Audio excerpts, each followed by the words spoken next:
Chapter 2. One day earlier, Saturday, May 21st, 9 a.m. Dex pedaled his bike through the quiet streets of his neighborhood, his dog, Zeke, trotting right beside him. He was studying an arrow-shaped cloud in the bright blue sky when squealing shouts echoed from just ahead. "Dexter! Dexter! Buy some lemonade!" Two identical blonde heads bounced up over a rose bush. It was the little Tucker twins, Stephanie and Bobby. Dex wasn't thirsty, but no way could he just ignore the girls. Dex's parents and Mr. Tucker had all grown up together in Joplin.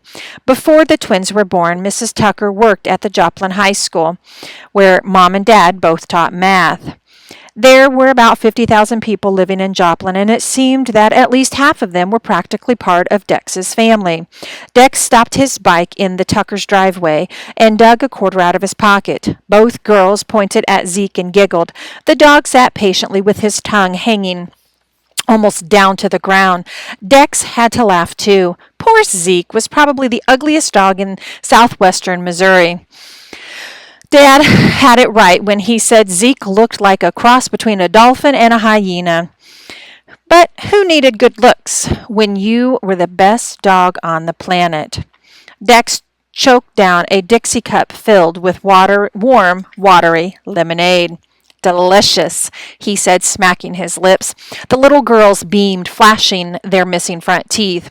Just then, Mr. Tucker came through the front door. He was lugging 2 suitcases, which he dropped next to the car.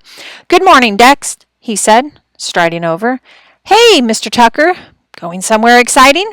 Mr. Tucker smiled. "Just down to Arkansas visiting the cousins. We'll be back Monday."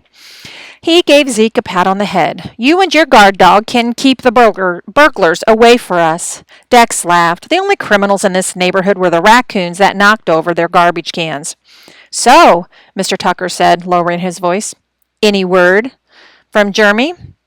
The question punched Dex in the gut. Jeremy, Dex's 20-year-old brother, was a member of the U.S. Navy SEALs, a special part of the military. He was overseas on a mission, but Dex had no idea where. SEAL missions were top secret.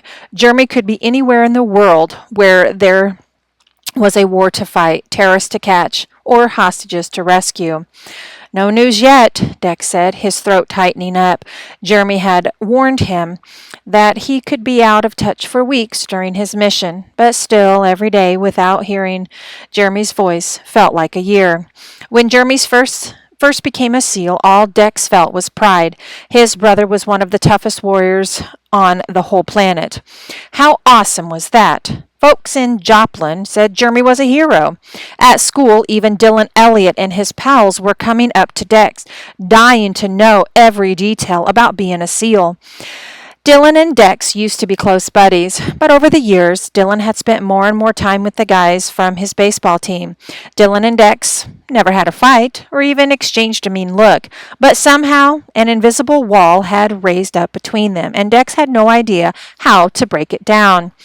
And so it was a happy surprise for Dex that suddenly Dylan and his pals wanted to sit with him at lunch.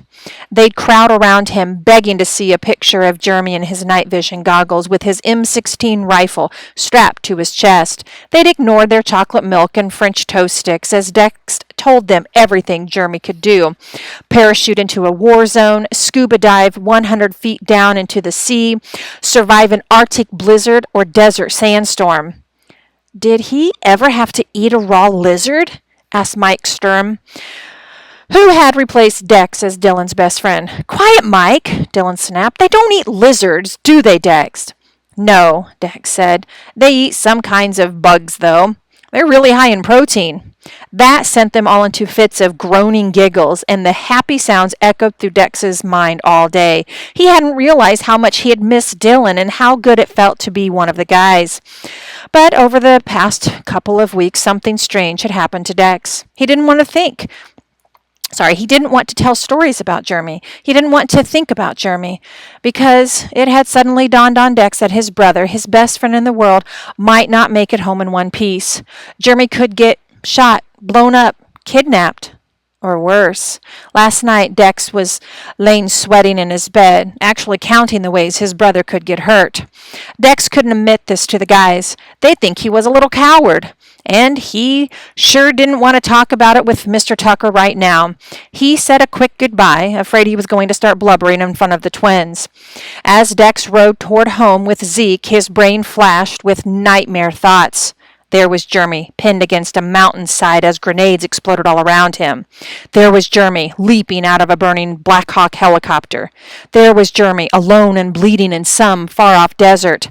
Dex pedaled faster, as though his terror was a ferocious beast he could speed away from. He flew down the street on his bike. He ignored the stop sign. He barely heard the horn or the screeching tires. And then, bam!